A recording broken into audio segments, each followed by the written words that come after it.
1992년 10월 28일 온 나라가 떠들썩한 한 사건이 있었습니다. 그날 예수님이 재림하시고 믿는 사람들은 휴거된다고 주장하던 다미선교회라고 하는 사람들이 그날이 바로 예수님 오시는 날이라 해가지고 다 모이는 그런 사건이 있었습니다. 각 언론사, 텔레비전 방송국에서 그 교회에서 어떤 일이 일어나나 막 취재를 하러 왔고요. 외국에 있는 그런 특파원들도 취재를 하러 왔습니다. 그날 밤 12시가 점점 가까워져 왔습니다.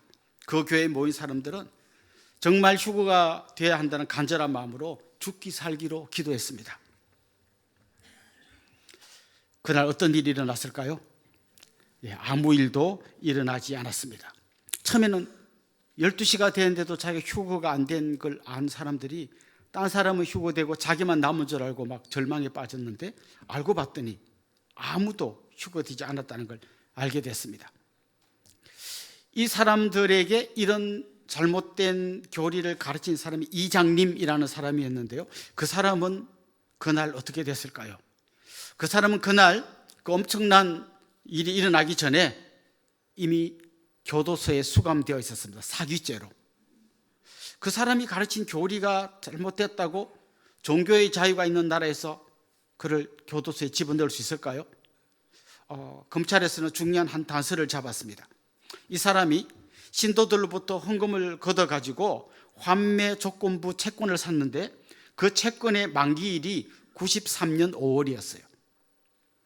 92년 10월 달에 예수님이 온다 해놓고 자기는 93년 5월 달에 만기가 되는 채권을 샀기 때문에 이건 사기다. 이래서 그 사람이 교도소에 갇히게 된 겁니다. 자, 이 사건을 보면서 우리 두 가지 어떤 큰 문제를 발견하게 됩니다. 첫째는 너무나 확실하게 믿었지만 잘못된 믿음을 가진 사람들의 문제입니다. 그들은 일말의 의심도 없이 믿고 기도했지만 잘못된 것을 너무 열심히 믿었던 겁니다. 그런가 하면 이장님 같은 이런 사람들은 자기가 믿는다고 한 것과 자기의 실제 삶이 전혀 맞지 않는 엇박자를 내는 이런 문제를 가지고 있었습니다. 오늘 우리가 읽은 이 본문에도 보면 세 부류의 사람이 나옵니다. 첫 번째는 잘못된 것을 믿는 사람들이 있습니다. 두 번째는 제대로 믿는다고 하지만 전혀 삶과 연결되지 않는 사람들이 있습니다. 그리고 마지막 세 번째는 제대로 된 믿음으로 제대로 살고 있는 사람이 나옵니다. 오늘 이 세 부류의 사람을 같이 한번 살펴보면 좋겠습니다. 첫 번째 우리가 살펴볼 사람들은 잘못된 믿음을 갖고 있던 사람들입니다. 오늘 본문에 보면 바울이 사람들 앞에서 공회에서 재판을 받으면서 아주 중요한 한 이야기를 탁 던지는 순간 갑자기 거기 있는 사람들이 막 서로 다투는 엄청난 일이 일어났습니다. 오늘 본문 23장 6절에 보면 이런 말씀이 나옵니다.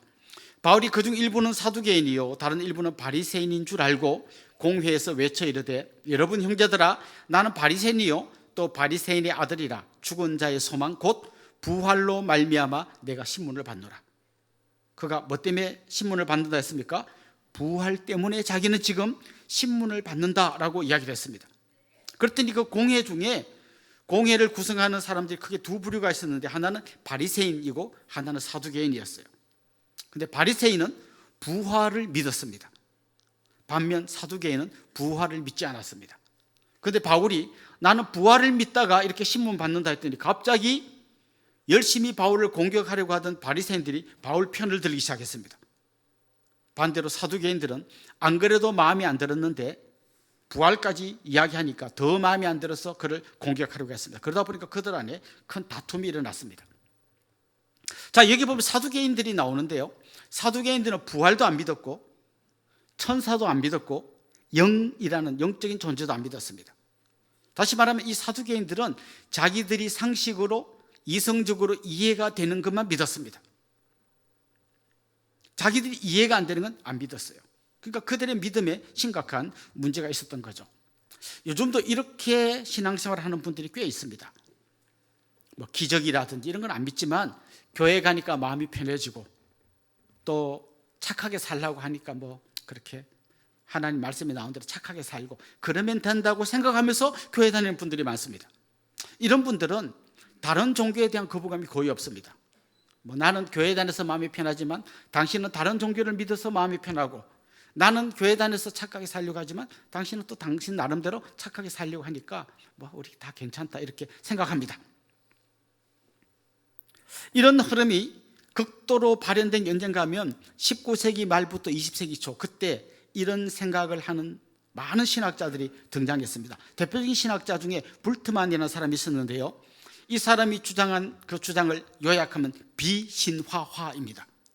무슨 말인가 하면 성경에 옛날에 좀 무식한 사람들이 기록한 좀 이게 신화 같은 이야기가 많이 있는데, 지금 이렇게 문명사회에 사는 우리가 그걸 그대로 믿는 건 좀 바보 같은 짓이다. 그러니까 그 성경에 나오는 이야기 중에 신화적인 이야기는 걷어내고 그냥 좀 합리적인 것만 우리 믿자, 이렇게 주장한 거예요.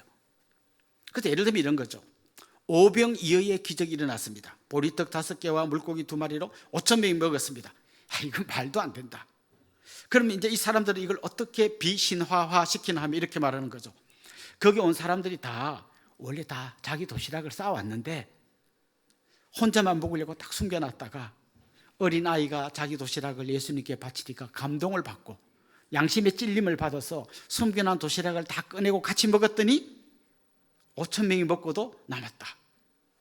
굉장히 합리적이고 수긍이 가는 이야기 아닙니까? 이렇게 성경을 해석하기 시작했습니다. 그러다 보니까 유럽의 기독교가 몰락하게 되었어요. 그냥 상식적인 그걸 신앙이라고 믿는 사람이 어디 있겠습니까? 처음에는 그런 말들에 귀를 기울이는 사람들이 있었지만 시간이 지날수록 유럽 교회들은 문을 닫게 되었습니다.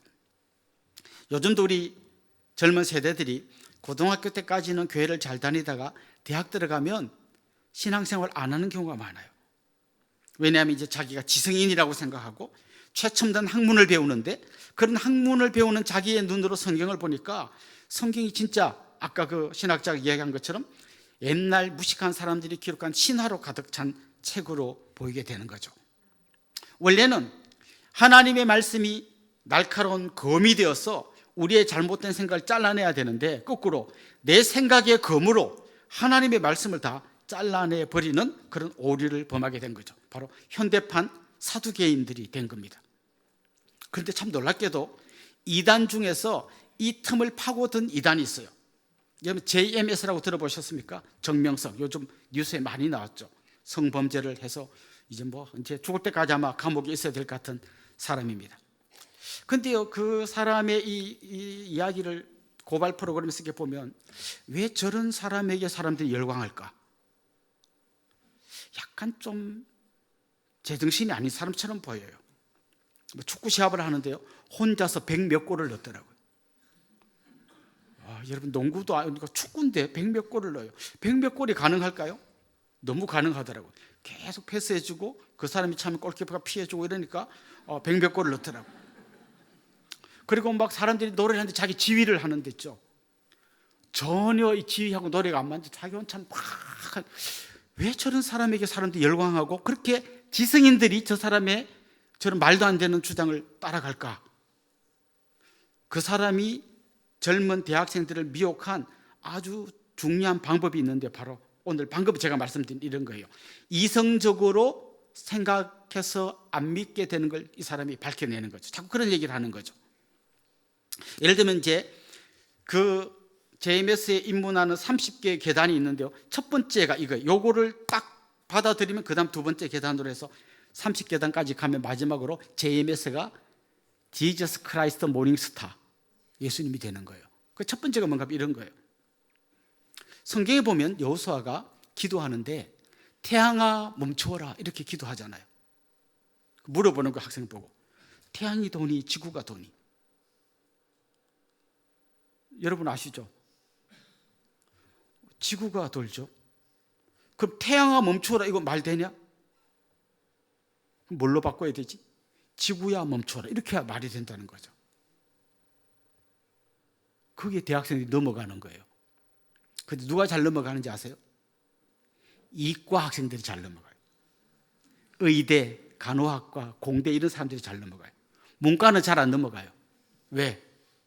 그럼 아침에 해 떴다고 그러지 아침에 지구 한 바퀴 돌았다 그러냐? 문과는 이 문학적으로 생각하니까 안 넘어가는데 이과는 그 말 딱 듣고 금방 넘어가 버려요. 우리가 하나님의 말씀을 내 이성으로 다 잘라내면 완전히 잘못하면 이단의 밥이 되는 거고 나 스스로 자생적인 이단이 되는 거예요. 이렇게 이성적으로만 생각하고 성경에 나오는 기적을 믿지 않는 사람, 그러다 보면 오늘 본문에 나오는 사도계인처럼 부활이라는 것도 안 믿잖아요. 부활을 안 믿으면 어떻게 될까요? 고린도전서 15장 32절에 보면 이런 말씀이 나옵니다. 죽은 자가 다시 살아나지 못한다면 내일 죽을 터이니 먹고 마시자 하리라. 무슨 말이에요? 부활이 없다면 이 땅에서 인생이 전부라면 이 땅에 사는 동안 내가 누릴 수 있는 행복을 다 누려야 되는 거예요. 죽으면 어차피 끝이니까. 그럼 어떻게 해야 돼요? 그렇게 먹고 마시고 남을 밟아서라도 돈을 좀 더 어디서 속여서라도 빼앗아 가지고 그 돈으로 내가 좀 더 이 땅에 살아있는 동안 잘 살면 되지라고 생각하는 거예요. 어차피 부활이 없다면. 이런 문제가 있는 거죠. 그런가 하면 오늘 본문에 또 다른 부류의 잘못된 믿음을 갖고 있는 사람들이 있었는데 바로 40명의 결사대입니다. 이 사람들은 바울을 죽이기 전에는 먹지도 않고 마시지도 않겠다고 아주 결의를 한 사람들이에요. 이 사람들의 문제는 뭔가 하면 자기의 신앙에다가 신념을 덧붙였습니다. 신앙이 그래도 어떻게나 잘못됐거나 성경에서 나온 어떤 결론이라면 신념은 자기 스스로가 갖고 있는 확신이에요. 이걸 갖다 붙여버려요. 자, 이 사람들도 유대인이니까 분명히 하나님을 믿었겠죠. 그런데 자기들하고 생각이 다른 사람은 죽여야 된다라고 생각하는 게 어디서 온 걸까요? 이건 자기들의 신념이에요. 세상에서 제일 무서운 사람이 신념을 종교와 결합시키는 사람이에요. 왜냐하면 자기가 믿는 종교가 진리라고 생각하기 때문에 신념도 진리라고 그냥 생각을 합니다. 보통 우리 이슬람 사람들 이야기를 하면 이슬람 평화의 종교라고 하고요. 실제로 이슬람 지역을 방문해 보면 나그네에게 아주 친절하게 잘 합니다. 그런데 왜 그중에 지하드, 성전, 거룩한 전쟁이라 해가지고 막 폭탄 테러하고 이런 사람들은 왜 그럴까요? 자기들의 신념을 거기다 갖다 붙여버린 거죠. 그 자기들의 믿음에다가 자기들하고 다른 신념을 가진 사람은 다 죽여야 된다는 그걸 갖다 붙이니까 엄청난 문제를 일으키게 되는 거죠. 사실 이단들을 가만히 살펴보면 성경 이야기에다가 신념을 갖다 붙여서 이 전체를 다 하나의 진리로 만들어버리면 이단이 되는 거예요. 또한 오래 전에 그 이단들의 문제를 전문적으로 연구하면서 현대 종교라고 하는 책자를 계속 발간하고 이단들의 문제를 파헤치던 탕명환이라는 분이 있었습니다. 어느 날 보니까 그분을 누가 칼로 찔러 죽여버렸어요. 누가 죽였나 봤더니 이단에 속한 어떤 사람이 자기들하고 다른 주장을 하는 탕명환을 칼로 찔러 죽여버렸습니다. 성경 어디에도 생각이 다른 사람을 죽여버리라는 그런 이야기를 하는 곳은 없는데 자기들의 신념을 거기다 갖다 붙인 거죠. 최근에 또한 우리 고발 프로그램이 TV에서 있었는데요. 거기도 한 이단이 소개되었는데 흔히 우리가 말하는 다락방 교회라고 하는 이단의 문제가 얼마 전에 TV 고발 프로그램에 나왔습니다. 그 다락방이라고 하는 이단의 제일 최고 책임자가 설교하는 중에 나온 걸 캡처해가지고 이렇게 그 영상을 봤는데요. 이렇게 이야기하더라고요. 자기는 바히마흐라고 하는 4억에서 5억 정도 되는 차 2대를 갖고 있다는 거예요. 이걸 숨어서 타는 게 아니라 자기가 5억짜리 차 2대를 굴린다는 걸 온 성도들에게 자신 있게 이야기를 하더라고요. 그리고 자기의 취미 생활이 있는데 시계를 수집하는 취미가 있는데 그 사람이 수집하는 시계 하나가 1억, 1억 5천 이런 거더라고요. 그런데 왜 이 사람은 그걸 비밀리에 몰래 하지 않고 당당하게 이야기할까요? 자기가 지금 진리를 전하는 자이기 때문에 자기의 신념조차도 다 진리라고 전체를 통으로 묶어버리는 거죠. 그러다 보니까 이런 문제가 생기는 것입니다. 우리가 순장 공부할 때 마지막에 구호를 외칩니다. 예수 우리 왕 그를 위하여 라고 하는 구호를 외치고 두 번째 구호는 예수 우리 왕 그와 더불어 라고 하는 구호를 외칩니다. 우리의 신앙이 주님을 위하여만 있으면 어떻게 위할 수 있죠? 주님을 거기다 내 신념을 갖다 붙이면 엉터리가 될 수 있어요. 그래서 우린 주님을 위할 뿐만 아니라 주님과 함께 가야 되는 거죠. For 지저스일 뿐만 아니라 with 지저스여야 한다는 거죠. 자, 그런가 하면 오늘 본문에 두 번째 문제의 유형이 등장하는데 믿음과 삶이 괴리되어 있는, 믿음 따로 삶 따로 있는 사람들의 이야기가 나옵니다. 오늘 본문에 바리새인들이 나오잖아요. 이 바리새인들은 바울이 부활을 이야기하니까 막 갑자기 바울 편을 들어줍니다. 자기들 부활을 믿는다는 거죠. 그런데 그들은 부활을 믿는다고 하지만 실제로 예수님의 부활 전혀 인정하지 않습니다. 자기들의 믿음과 삶이 겉도는 거죠. 요즘 이렇게 길을 가다 보면 식당이나 카페 같은데 물레방아가 돌아가는 그런 식당이 있습니다. 이 물레방아는 원래 어떤 건지 아시죠? 이 물의 낙차를 이용해서 이 물레방아를 돌리고 이게 연결돼서 그 실내에 들어가면 실제로 방아가 찧어지는 거죠. 이게 돌아서 이 회전의 에너지를 이 운동 에너지로 바꾸어 가지고 방아가 찧어지는 게 원래 이게 다 물레방아입니다. 근데 보통 식당이나 카페에서 돌아가는 물레방아는 안에 방아가 찧어지는 시설이 없는 걸로 제가 알고 있어요. 혹시 방아가 찧어지는 곳이 있으면 저한테 좀 제보를 해주시면 좋겠어요. 그러니까 무슨 말인가 하면 겉으로는 열심히 도는데 실제 방아는 전혀 안 찧어지는 거예요. 바리새인들의 믿음이 이런 거예요. 겉으로는 뭔가 굉장한 믿음 생활을 하는 것 같은데 삶에서 하나도 안 나타나는 거죠.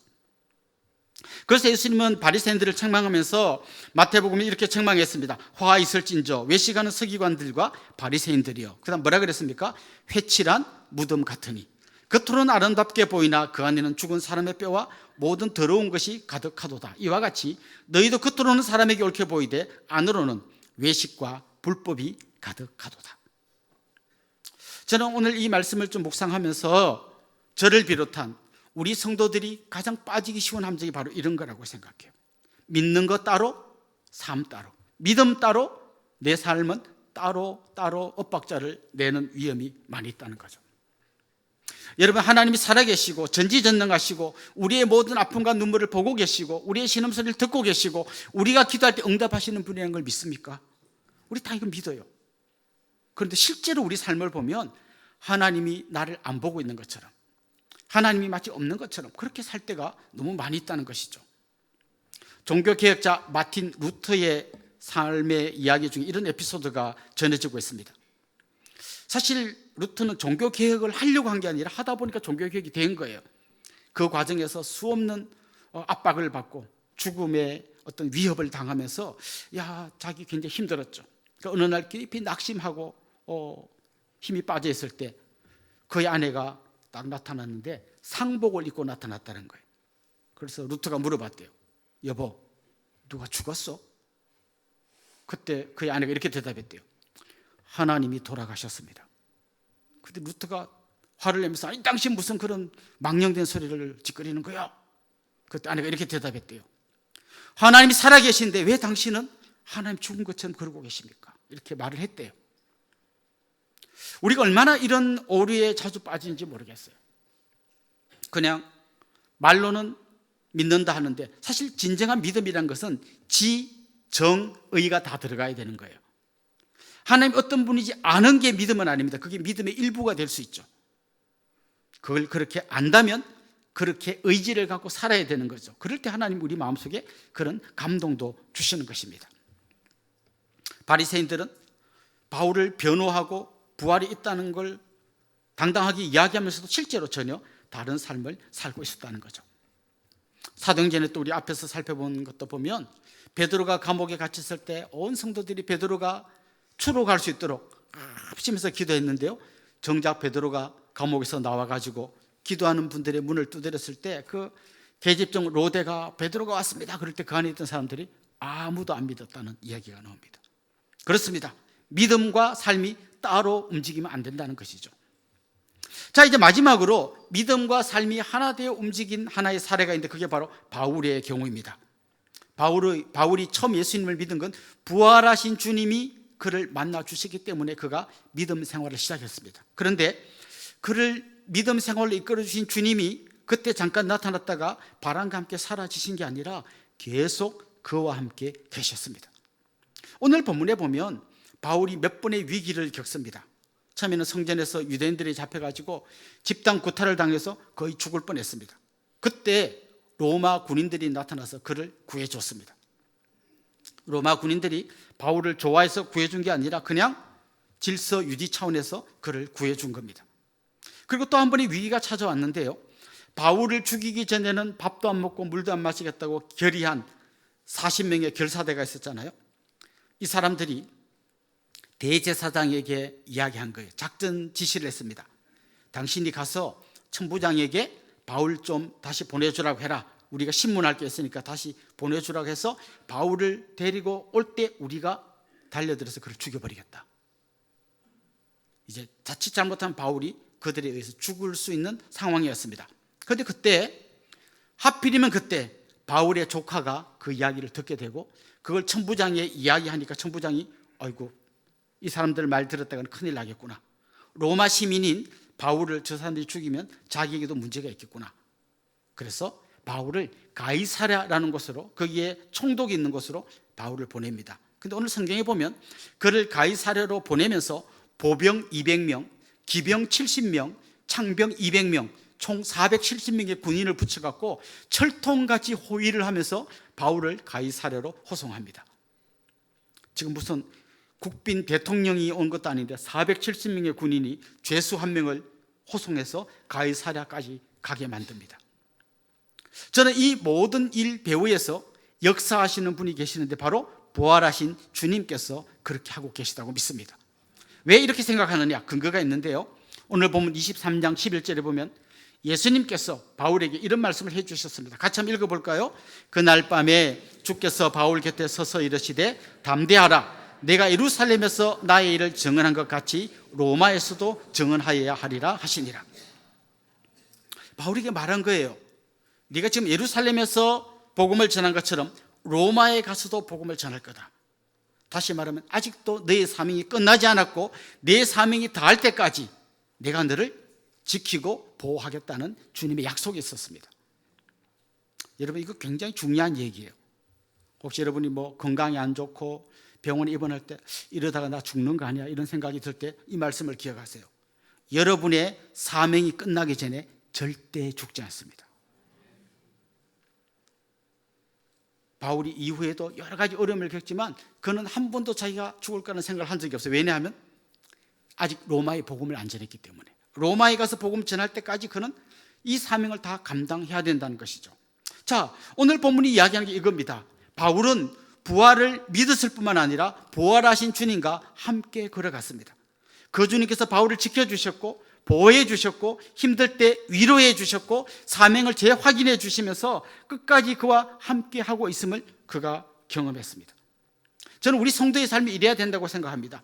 부활을 머리로만 믿는 게 아니라 부활하신 주님이 내 곁에 살아계셔서 지금도 나를 위로하시고 내가 올 때 내 눈물을 닦아주시고 힘들할 때 내 손을 잡아 일으켜 주시고 나를 안아주시고 수많은 사탄의 공격으로부터 나를 지켜주시는 분이라는 것을 머리로만 믿는 게 아니라 내 삶으로 그렇게 드러내야 한다는 것입니다. 부활하신 주님은 성경 속에 활자로 남아 계시지 않습니다. 부활하신 주님은 2000년 전에만 잠깐 일하신 분이 아닙니다. 지금도 우리와 함께 계시고 동행하시고 우리의 모든 이야기를 듣고 계시고 우리의 눈물을 닦아주시는 분이십니다. 혹시 여러분 그 성당에 걸려있는 십자가와 교회에서 보는 십자가의 차이를 여러분 아십니까? 천주교회의 십자가에는 예수님이 달려 있습니다. 그런데 우리 개신교회의 십자가에는 아무것도 없습니다. 왜냐하면 우리는 예수님이 부활하신 것을 믿기 때문입니다. 부활하신 주님은 그냥 사라지신 게 아니라 바로 우리 곁에 계시고 약한 우리를 강하게 하시고 우리를 승리자로 만들어 주십니다. 부활은 단지 신학적인 개념이 아니라 우리의 삶을 새롭게 하는 진정한 능력인 줄로 믿습니다. 오늘 우리가 이제 이 설교가 끝나면 성찬식을 거행할 텐데요. 성찬식은 주님의 몸과 주님의 피를 기념하는 예식입니다. 우리가 이 성찬에 참여할 때에 주님과 함께 죽을 뿐만 아니라 부활하신 주님과 함께 살아서 주님과 함께 동행하는 복된 삶을 살기를 바라면서 기도하는 마음으로 이 성찬에 참여하기를 소망합니다. 우리 한번 같이 기도하도록 하겠습니다. 우리 성찬위원들은 앞으로 나와주시기 바랍니다. 하나님 아버지, 우리가 부활을 머리로만 믿는 것이 아니라 부활하신 주님과 일평생 동행하는 복된 삶 살기를 소망합니다. 한 사람 한 사람 주님의 능력과 권능의 팔로 붙들어 주시고 이분들을 통하여 하나님의 놀라운 능력이 나타나게 하여 주옵소서. 특별히 하나님 힘들어 지쳐 쓰러져 있는 분들 주님께서 그 눈물을 닦아주시고 그 상처를 치유해 주시고 능력과 권능의 팔로 그를 일으켜 주시옵소서. 그래서 머릿속에 든 신학적인 지식으로서의 부활이 아니라 내 삶 가운데 살아서 역사하시는 주님과 동행하는 복된 삶 살게 하여 주옵소서. 감사하고 예수님의 이름으로 기도드리옵나이다. 아멘.